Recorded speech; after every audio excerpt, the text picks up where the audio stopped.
오늘은 바울이 받은 은혜라는 제목으로 말씀을 함께 나누겠습니다. 같이 합시다. 바울이 받은 은혜. 여러분, 우리가 인생을 살면서 순간순간 자주 잊고 사는 것이 있습니다. 그것은 무엇이냐면 우리가 날마다 살아갈 때 하나님의 은혜로 살아가고 있다는 사실입니다. 사랑하는 여러분, 매 순간순간마다 우리는 하나님의 은혜로 살아가고 있다는 사실을 기억하며 살아갈 수 있기를 주님의 이름으로 축원합니다. 미국의 한 40대 어느 남자가 많은 빚을 졌어요. 늘 빚에 쫓기며 시달리며 살게 되었습니다. 매우 힘들었습니다. 그런데 어느 날 은행에서 연락이 한 번 왔습니다. 누구시죠? 예, 맞습니다. 주소가 어떻게 되나요? 주소를 알려줬습니다. 그런데 은행에 왜 한 번도 찾아오지 않느냐고, 은행에 많은 돈이 예금되어 있는데 왜 30년 동안 한 번도 거래를 하지 않느냐고 연락이 온 거예요. 그런데 이 사람은 그 은행의 계좌를 개설해 본 적이 없거든요. 그래서 묻습니다. 저는 그 은행을 거래해 본 적이 없습니다. 그랬더니 이 은행 직원이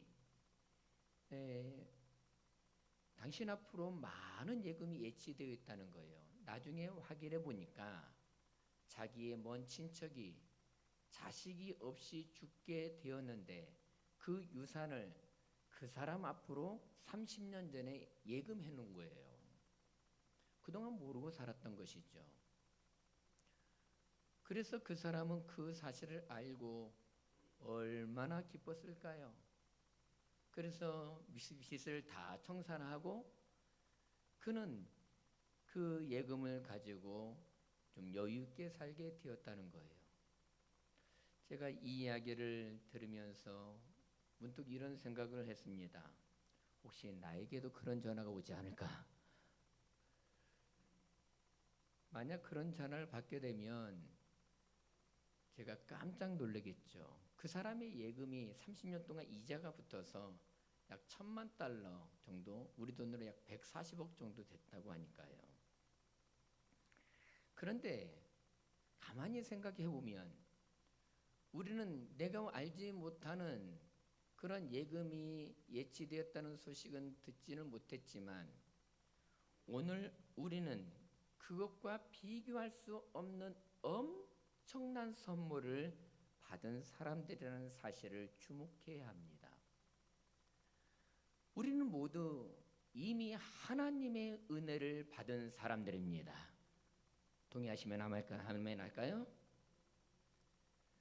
그런데 그 은혜가 너무 커서, 아니 항상 우리에게 주어지기 때문에 때로는 잊고 살 때가 많이 있다는 것입니다. 하나님이 우리에게 주신 그 은혜 가운데에서 바꿀 수 없는 은혜가 있으니 그 은혜는 영적인 은혜입니다. 하나님이 나를 부르시고 구원해 주신 은혜, 이 은혜는 그 무엇과도 바꿀 수 없는 놀라운 은혜입니다.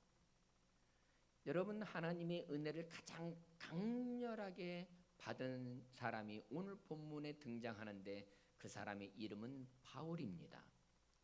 바울은 평생 자신에게 베풀어 주신 하나님의 은혜를 붙잡고 살았습니다. 그리고 그 은혜에 감사함으로 그 하나님의 주신 은혜를 잊지 않고 살았던 사람이 사도 바울입니다. 그런데 사도 바울에게만 그 은혜가 임한 것이 아니라 오늘 예배하는 저와 여러분들에게도 동일한 은혜가 주어졌음을 믿으시기 바랍니다. 저 같으면 크게 아멘 한번 할 텐데 믿으시기 바랍니다. 예. 사랑하는 여러분, 그러기에 오늘 우리는 하나님이 나에게 베푸신 은혜가 무엇인지를 다시 한번 깨닫고 그 은혜에 감사하는 귀한 시간이 되어지기를 주님의 이름으로 축원합니다. 첫 번째, 바울이 받은 은혜는 무엇인가? 하나님이 부르시는 은혜를 받게 되었다는 것입니다. 오늘 본문에 보면 사도 바울이 되기 전에 사울이었죠. 다메섹에 가서 예수님을 믿는 사람을 붙잡아 오기 위해서 길을 떠났는데 거기에서 하나님의 부르심을 받는 장면이 나옵니다. 오늘 본문 1절 2절 말씀을 보실까요? 사울이 주의 제자들에게 대하여 여전히 유업과 살기가 등등하여 대제사장에 가서 다메섹의 여러 회당에 가져갈 공문을 정하니 이는 만일 그 도를 따르는 사람을 만나면 남녀를 막론하고 결박하여 예루살렘으로 잡아오려 함이라. 지금 사울은 예수님을 만나기 전에 예수 믿는 사람들을 잡아서 그들을 괴롭히기 위하여 다메섹으로 갔다고 그랬습니다. 여러분, 다메섹은 지금의 시리아 수도 다마스쿠스입니다.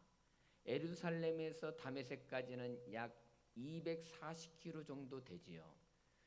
전주에서 서울까지 거리가 220km 정도 되니까 여기에서 서울까지 거리를 넘어서 여주 정도 되지 않나, 아니 그 위에 남양주 정도 되지 않나 싶습니다. 그런데 사울은 열심을 품고 그 먼 거리를 쫓아가서 예수 믿는 사람들을 핍박하기 위하여 길을 떠나게 되었습니다. 그런데 여러분, 이제 왜 다메섹으로 많은 유대인들이, 예수 믿는 유대인들이 그곳을 갔느냐?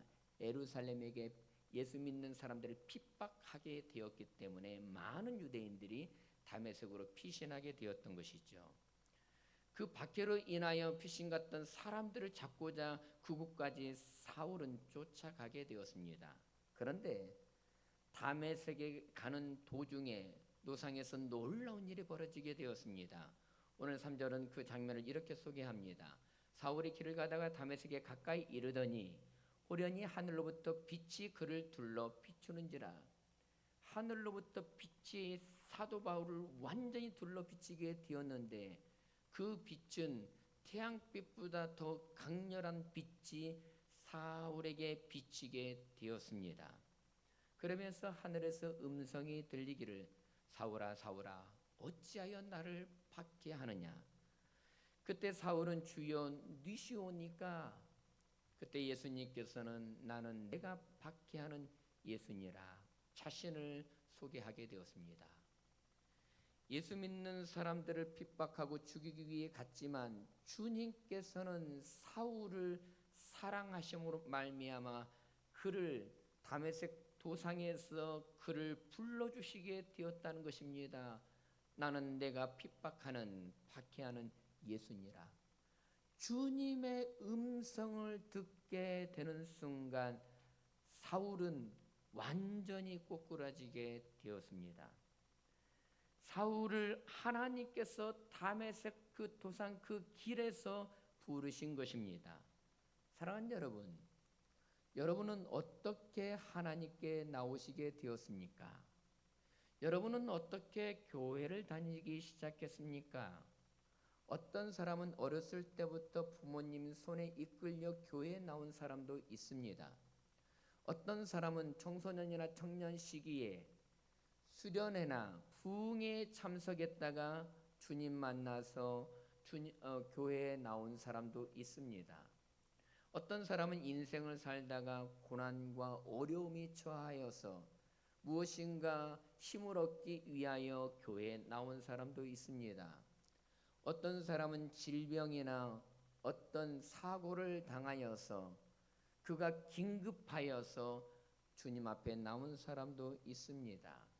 또 어떤 사람은 누군가의 친구가 됐든지 선배가 됐든지 아니면 친척이 됐든지 누군가의 전도를 통하여 주님 앞에 나온 사람도 있을 것입니다. 저 같은 경우는 학교 선배의 이끌림에 따라서 교회를 처음 나오게 되었습니다. 여러분, 교회에 나오고 주님 앞에 돌아오는 방식은 다양합니다. 그러나 중요한 것은 어떠한 방법으로 어떠한 모습으로 나왔든지 간에 여러분, 우리가 교회에 나오고 주님 앞에 나올 수 있었던 것은 하나님이 우리를 부르셨기 때문입니다. 하나님이 이 땅의 많은 사람들 중에서 저와 여러분들을 불러주셨기 때문에 이 자리에 나올 수 있게 되었다는 것입니다. 여러분, 그러기에 우리가 하나님 앞에 설 수 있었던 것은 방법은 다양하지만 우리의 고백은 그것입니다. 주님이 나를 불러주셨습니다. 이 고백이라는 것입니다. 같이 고백해 봅시다. 주님이 나를 불러주셨습니다. 여러분, 어떤 사람은 사도 바울처럼 강렬하게 부르는 사람도 있습니다. 꼼짝 못하게 해서 부르는 사람도 있습니다. 어떤 사람은 어렸을 때부터 자연스럽게 이제 태어나면서부터 교회에 발을 담그는 사람도 있습니다. 어떤 사람은 고난을 통하여서 주님 만난 사람도 있습니다. 방식은 다양하지만 우리를 부르신 분은 하나님이시라는 것입니다. 여러분, 교회사에도 이런 모습이 많이 나타납니다. 마틴 루터, 종교개혁을 일으켰던 마틴 루터는 그가 친구와 함께 길을 가다가 갑자기 번개가 쳐서 그 친구가 죽게 됨으로 말미암아 그 사건으로 인하여서 이제 마틴 루터는 하나님께로 나오게 되었습니다. 반면에 찌빙글리나 칼빈, 이 종교개혁자들은 어렸을 때부터 부모님의 손에 이끌려 신앙 안에서 자람으로 말미암아 점진적으로 그들의 삶을 하나님께 헌신하게 되었습니다. 여러분, 부르신 방법은 다양하지만 모두가 다 하나님께 귀하게 쓰임받고 헌신했던 사람들입니다. 여러분, 오늘 본문의 사도 바울은 하늘에서 음성을 들었습니다. 그런데 예수님의 수제자인 시몬 베드로를 부르셨을 때는 그런 특별한 방법이 아니었습니다. 어느 날 고기를 잡고 있는데 예수님께서 지나가시다가 시몬 베드로를 보시더니 나를 따라오너라, 내가 너희를 사람을 낚는 어부가 되리라 말씀하셨을 때 그 음성을 듣고 그 말씀을 듣고 주님을 따르게 되었습니다. 여러분, 중요한 것은 어떤 사람은 급작스럽게 불렀든 서서히 불렀든지 간에 초자연적으로 불렀든지 자연스럽게 불렀든지 간에 우리 모두는 다 하나님의 부르심이 있었다는 것입니다. 제가 아는 어떤 분은 이제 아내는 교회를 다니는데 남편은 교회를 다니지 않았습니다. 집에서 교회까지 거리가 좀 있었습니다. 그런데 주일이 되면 이제 아내는 차가 없기 때문에 아내를 교회까지 데려다주는 아주 착한 남편이 있었습니다. 그런데 교회에 아내를 데려다주고 이제 차에서 아내가 예배를 다 드릴 때까지 기다리고 있는 거예요. 그런데 이제 그런 시간을 오랫동안 갔다가 여름이 되었습니다. 여름이 되면 얼마나 덥습니까? 근데 차를 켜놓고 에어컨을 이렇게 계속 켜놓는 것이 에너지 낭비인 것 같아요. 그래서 이 사람이 아내를 먼저 교회에 내려주고 난 다음에 더우니까 교회에 들어왔습니다. 휴게실에 앉아서 혼자 시간을 보내게 되었습니다. 이 남편은 예배드리기 위해 들어온 것이 아니라 에너지도 절약할 겸 이제 교회 안에서 1층 로비에서 쉬기 위해서 더위를 피하고자 교회를 나오게 되었습니다. 그런데 차에 있는 것보다 훨씬 좋거든요. 그러다가 조금씩 교회에 발을 담그기 시작하여 주님을 만나 지금은 직분을 받아서 하나님 앞에 열심히 신앙생활을 하고 있습니다. 여러분 어떻습니까? 우리는 다 주님 앞에 나온 방식들이 다양합니다. 그런데 우리가 잊지 말아야 할 것은 내가 하나님 앞에 선 것은, 내가 구원받은 것은 주님이 먼저 나를 찾아주시고 불러주시고 나를 이끌어 주셨기 때문이라는 사실을 늘 기억해야 합니다. 오늘 우리가 봉헌송으로 찬송가 305장을 불렀습니다. 존 누턴이라고 하는 사람이 지은 찬송곡인데, 존 누턴은 영국 버밍엄셔 그 올리라고 하는 곳에서 목회를 하게 되었는데, 그는 어린 시절 신앙 안에서 자라게 되었습니다. 그런데 어머니가 갑작스럽게 죽고 난 이후에, 그 다음에 세상을 떠난 이후에 그는 방탕한 삶을 살게 되었습니다. 그는 선원이 되었고 나중에 노예무역에 종사하며 수많은 사람들을 사고 파는 죄악의 삶을 살게 되었습니다. 그런데 어느 날 여전히 많은 노예를 싣고 가는데 큰 폭풍우가 일모로 말미암아 그의 생명에 위협이 되는 그런 상황 속에서 그는 하나님의 은혜를 경험하게 되었고 그 후로 회개하여 목회자가 되었습니다. 그리고 나서 자신의 삶을 돌이켜 보며 그가 고백했던 그것을 그대로 작사했던 곡이 찬송가 305장입니다. 나 같은 죄인 살리신 주 은혜 놀라와 잃었던 생명 찾았고 광명을 얻었네. 사랑하는 여러분, 하나님께서는 방황하고 있는 존 뉴턴을 폭풍우 속에서 다시금 불러주셨습니다. 하나님께서는 오늘 우리 가운데서 인생의 도상에서 우리를 부르시고 있다는 것입니다. 중요한 것은 내가 먼저 하나님을 찾기 전에 하나님이 먼저 나를 찾으시고 하나님이 먼저 내 손을 불러주셨다는 것입니다. 이 땅에 수많은 사람들이 있지만 하나님께서 저와 여러분을 부르신 것은 특별한 은혜입니다. 그러기에 이 은혜를 받은 우리로서 늘 더욱 감사하며 살아갈 수 있기를 주님의 이름으로 축원합니다. 두 번째 사도 바울이 받은 은혜는 무엇인가? 돌보시는 은혜를 받았다는 것입니다. 다메섹에서 예수님을 만난 사울은 그의 눈이 멀어서 앞을 보지 못하게 되었습니다. 한때는 사울이 의기양양해서 잘못된 종교적인 신념을 가지고 예수 믿는 사람들을 다 쓸어버리겠다고 하는 그 열정을 가지고 다메섹까지 향했던 것 아닙니까? 그런데 지금은 그 강렬한 빛 앞에서 눈이 보이지 않았습니다. 혼자 스스로는 아무것도 할 수 없었습니다. 지금 그는 할 수 있는 것이 아무것도 없었다는 것입니다. 그런데 바로 그때 하나님께서 그를 돌보기 시작했다는 것입니다. 내가 의기양양했었을 때, 내가 무엇인가 할 수 있다고 했었을 때 하나님은 그에게 아무런 일들을 이루시지 않았지만 그가 지금 현재 아무것도 할 수 없을 때에 하나님이 그에게 함께하여 주시고 그에게 돕는 자를 보내어 주시게 되었다는 것입니다. 여러분, 인간의 끝은 하나님의 시작입니다. 하나님께서 바울이 눈을 멀어 아무것도 할 수 없을 때 새로운 일을 그를 통하여 행하시게 되었는데 그가 눈이 멀게 되자 가장 먼저 한 일이 무엇인가? 하나님께 기도하는 일이었습니다. 말씀을 통해서 확인해 봅시다. 오늘 본문 11절에 있는 말씀 우리 함께 읽어볼까요? 시작. 주께서 이르시되 일어나 집 가라 하는 거리로 가서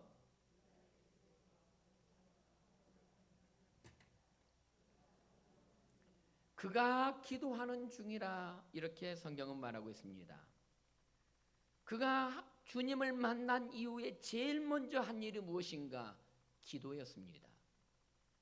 여러분, 기도는 하나님이 우리를 돌보시는 가장 중요한 은혜의 통로입니다. 하나님은 우리의 기도 없이도 얼마든지 역사하시고 일하실 수 있는 분이십니다. 그런데 하나님은 오늘날도 기도를 통하여 그의 자녀들의 기도를 통하여 일하시는 하나님이십니다. 우리가 입을 닫았을 때, 기도를 중단하셨을 때 하나님은 아무 일도 행하지 않습니다. 그러나 우리가 기도할 때 하나님은 응답하시고 일하시는 하나님이십니다. 여러분, 사실 우리 음량 조금만 줄여주세요. 사실 사울에게 누가 기도를 가르쳐 준 것도 아니었습니다. 그런데 우리가 아이가 태어나면 누구에게 배우지 않았어도 자연스럽게 아이가 어느 시간이 되면 엄마 하고 이렇게 엄마를 부르지 않습니까? 마찬가지로 우리가 영적으로 다시 태어났으면 자연스럽게 하는 것이 무엇인가? 하나님, 하나님 아버지, 하나님을 찾게 된다는 것입니다. 여러분, 우리가 무엇을 기도할지 알지 못할 때에 성경은 이렇게 말합니다. 말할 수 없는 탄식으로 우리를 위하여 대신 기도하시며 중보하시는 분이 계시는데 그분이 바로 성령님이시라는 것입니다. 성령님은 오늘 우리 가운데에서도 예수를 주로 시인하는 자들을 통하여서 기도하는 마음을 주신다는 사실입니다. 기도가 시작되었다는 것은 하나님께서 그를 돌보고 붙드시는 현상이라고 할 수 있습니다. 여러분, 바울이 기도하기를 시작하자 하나님께서는 그의 곁에 한 사람을 보내어 주셨는데 그 사람이 누구인가? 아나니아였습니다. 여러분, 아나니아는 예수님의 제자였습니다. 아나니아의 뜻이 무엇인가? 하나님은 은혜로우시다 하는 뜻을 가지고 있습니다. 여러분, 우리가 기도할 때에 하나님께서는 아나니와 은혜로우신 하나님께서 우리에게 돕는 자를 보내어 주신다는 사실을 신뢰하십시오. 우리가 기도할 때 내가 생각지도 못했던 사람을 통하여, 상황을 통하여 하나님께서 일하십니다. 하나님께서는 아나니아를 통하여 바울을 세 가지로 돌보셨는데 첫 번째 돌보심은 무엇인가?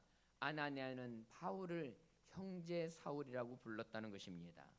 오늘 보면 17절에 있는 말씀을 보시면 아나니아가 떠나 그의 집에 들어가서 그에게 안수하여 이르되 형제 사울아. 사울이 누구입니까? 예수 믿는 사람을 잡아 죽이는 사람이었습니다. 그런데 아나니아가 제일 먼저 사울을 형제라 이렇게 여겨줬습니다. 뿐만 아니라 아나니아가 다른 사람들에게 이 사람이 예수님 믿는 사람을 핍박하는 사람이 아니라 우리의 형제입니다 이렇게 소개해 주게 되었다는 것입니다. 여러분, 우리는 모두 다 예수 그리스도의 피값으로 하나 된 공동체, 한 몸을 이루는 형제요 자매들입니다. 그래서 우리가 여러 가지 직분을 가지고 부르기도 하지만 가장 중요한 것은 내 옆에 있는 사람은 형제요 자매들입니다. 우리 한번 불러볼까요? 형제님, 자매님, 사랑합니다. 한번 해봅시다. 시작.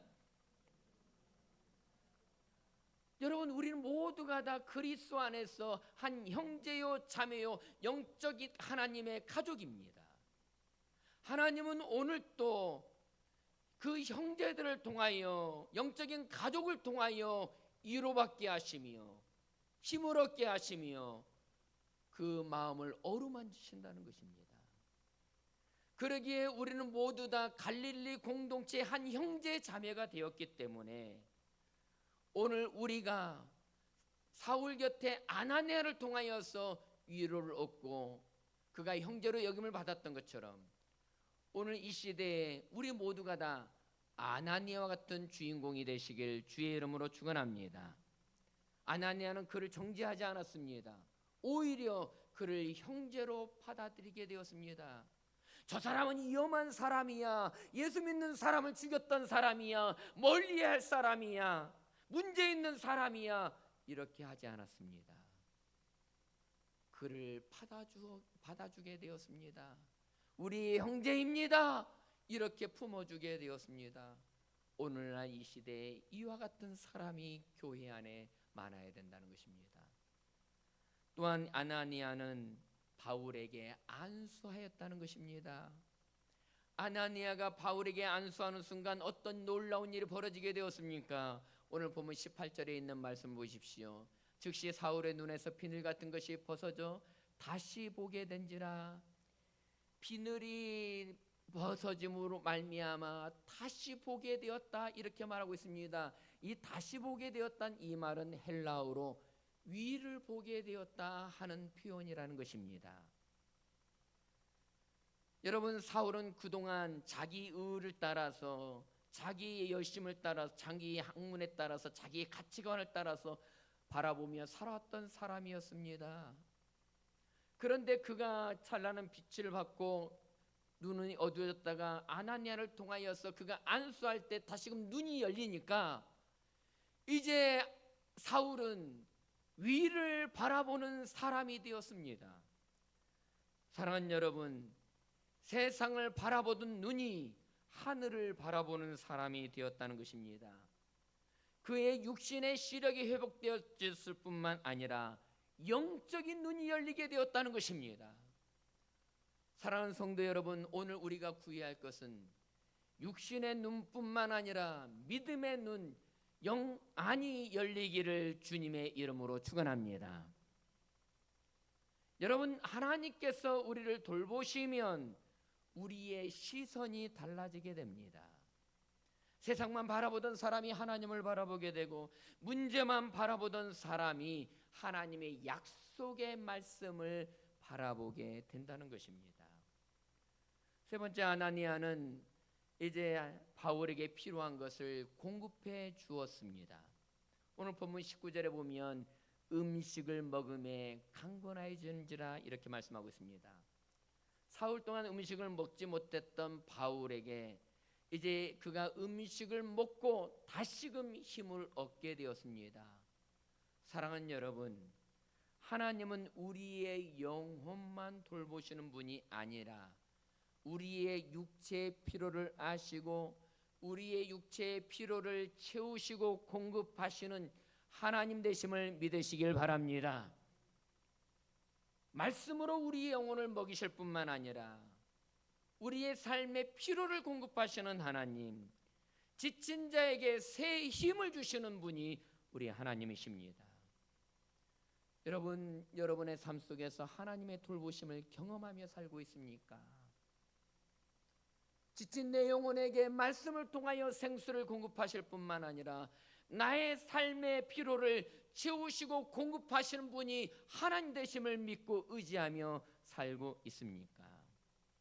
하나님은 우리를 부르시는 것으로 끝나는 것이 아니라 우리의 삶에 있어야 할 것을 공급하시는 하나님이십니다. 이번 주 목요일 날 일산에서 한 여자 장로님과 사모님이 저희 교회를 방문했습니다. 오래전부터 알고 계신 분인데 그 두 분은 제가 잊을 수 없는 분입니다. 그 사모님은 제가 그 처음 담임 목사 목회를 할 때 세종에서 교회를 개척할 때에 교회 차량을 허물해 주셨던 분입니다. 제가 요청한 것도 아니었고 교회를 개척할 때 교회 차량이 필요하지 않을까 해서 허물해 주셨던 분입니다. 그런데 오랜 시간이 지났죠. 그런데 그분이 어떻게 허물하게 되었는지 이번에 처음으로 알았습니다. 자신의 이름을 드러내지 않기 위해서 교회를 통해서 허물했었죠. 차량 가격이 그때 당시 한 4천만 원 정도 됐습니다. 그런데 그 사모님이 주얼리 사업을 하시면서 이제 일본이나 다른 유럽이나 이렇게 그때 당시 사업을 했습니다. 지금은 하지 않는데 목회 사역만 전념하고 있는데 그때 당시에는 그 사업을 하셨었죠. 그런데 이제 목회의지로 특별히 개척을 하러 나가는데 개척을 하게 되면 차량이 필요하지 않을까 그 감동을 주시더라는 것입니다. 좋은 곳에 쓰기 위해서 그동안 이렇게 모아두었던 돈이 약 2,500만 원 정도 된다고 그래요. 그런데 부족했었는데 하나님께서 자신으로 하여금 그것을 드리도록 그 마음을 감동을 주시더라는 것입니다. 그래서 이제 그것을 교회를 통해서 허물하게 되었다는 얘기를, 구체적인 얘기를 제가 처음 들었습니다. 그 얘기를 듣는데 얼마나 감사했는지. 제가 그 교회를 사역하다가 다른 교회로 옮기게 되었었을 때 그 차량을 그곳에 교회 차량이니까 그곳에 놓고 왔습니다. 그때 그 교회 장로님이 얼마나 고마워하든지 제가 그래서 그랬습니다. 이것은 저를 보고 드린 것이 아니라 하나님의 교회를 위하여 드린 헌물이기 때문에 당연히 놓고 왔어야죠. 그렇게 말씀을 드렸습니다. 그런데 그 옆에 그 전에는 권사님이었는데 이번에 장로님이 되셨습니다.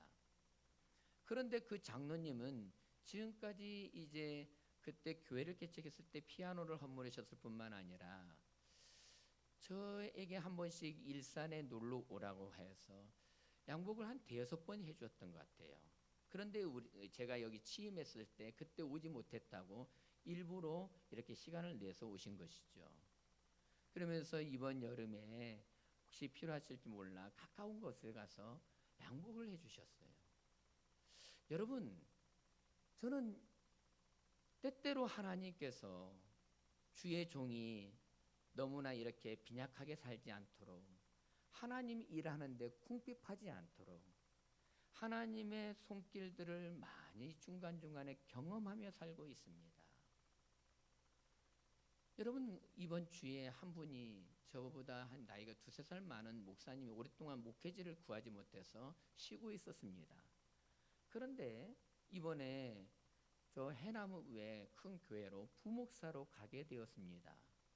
그런데 오랜만에 연락이 와서 이사를 하는데 교회에서 이사비용을 주는데 먼저 지급해야 되는데 오랫동안 쉬고 있었기 때문에 이사 비용이 부족한데 한 80만 원 정도 이렇게 좀 지원해 줬으면 좋겠다고 저한테 요청이 왔어요. 여유는 없었습니다. 그런데 이런 생각이 들었습니다.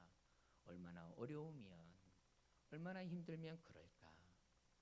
그래서 전화를 끊었다가 다시금 이 전화해서 그 즉시 다른 사람한테 어려운 얘기하지 말고 바로 보내드리게 되었습니다. 여러분, 하나님께서는 직접적으로도 얼마든지 일하실 수 있습니다. 그런데 바울 곁에 아나니아를 통해서 역사하신 하나님은 오늘 이 시대 가운데서도 마찬가지라는 것입니다. 중요한 것은 우리를 부르신 하나님은 오늘 우리의 인생 가운데 우리 영혼뿐만 아니라 우리의 삶의 필요를 돌보시고 책임지시는 하나님 되심을 신뢰하며 살아갈 수 있기를 주님의 이름으로 축원합니다. 마지막으로 한 가지 더 보겠습니다. 바울이 받은 은혜, 세 번째 은혜는 무엇인가? 보내시는 은혜를 받게 되었다는 것입니다. 하나님은 바울을 부르시고 또 돌보시는 것으로 끝나는 것이 아니라 그를 보내시게 되었습니다. 사울이 바울이 되게 하고 복음의 증인으로 그를 보내시게 되었습니다. 오늘 본문 15절에 있는 말씀을 같이 읽겠습니다. 주께서 이르시되 가라, 이 사람은 내 이름을 이방인과 임금들과 이스라엘 자손들에게 전하기 위하여 택한 나의 그릇이라. 여러분, 하나님께서 바울을 구원하신 목적은 단 한 사람을 구원하는 것으로 끝나는 것이 아니라 그를 통하여 이방인의 사도가 되기 위하여 많은 열방의 백성들을 구원하시기 위하여 그를 불러주시게 되었다는 것입니다. 바울이 회복되자마자 그가 곧바로 한 일이 무엇인가? 바로 전도하기를 시작했다는 것입니다. 오늘 본문 19절 20절 말씀 다시 한번 읽어볼까요? 음식을 먹음에 강건하여진지라 사울이 다메섹에 있는 제자들과 함께 며칠 있을새 즉시로 각 회당에서 예수가 하나님의 아들이심을 전파하며, 우리 같이 합시다. 즉시로. 여러분, 즉시로 그는 가는 곳마다 예수는 하나님의 아들이십니다 전파하게 되었다, 이렇게 말씀하고 있습니다. 우리는 전도하려면 많은 준비가 필요하다고 생각을 합니다. 성경을 많이 알아야 된다고 생각합니다. 말을 잘해야 된다고 생각합니다. 설득력이 있어야 된다고 생각합니다. 그런데 사도 바울은 그렇지 않았습니다. 자신이 경험한 하나님의 은혜를 그 즉시로 전하게 되었다는 것입니다. 여러분, 전도가 무엇입니까?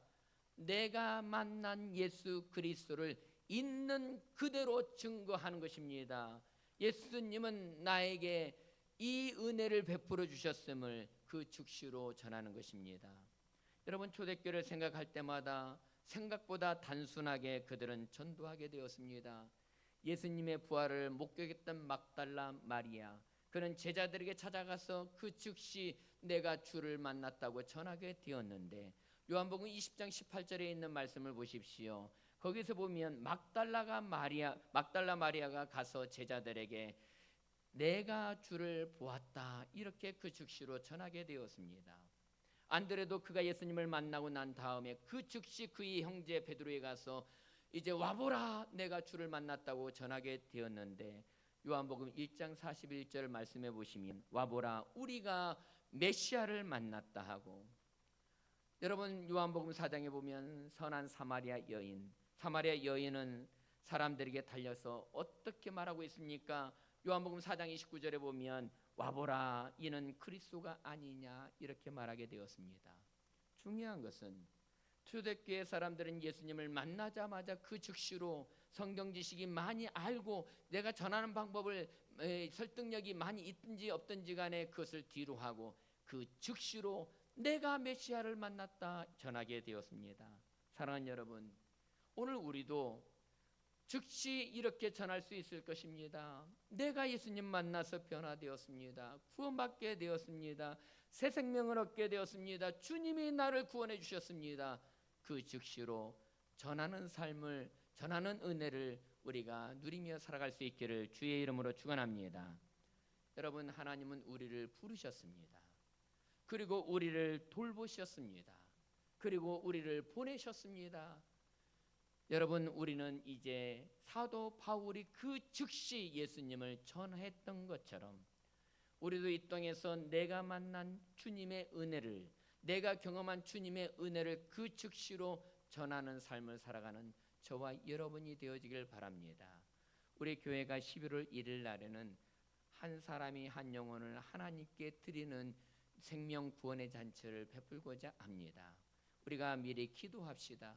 그리고 내게 베푸신 하나님의 은혜를 기억하며 나를 구원해 주신 은혜, 나를 돌보시는 은혜, 나를 보내시는 은혜, 그 은혜를 우리가 누리며 전함으로 말미암아 여러분들을 통하여서 많은 사람들이 주님 앞에 나오는 은혜가 임하기를 주님의 이름으로 축원합니다.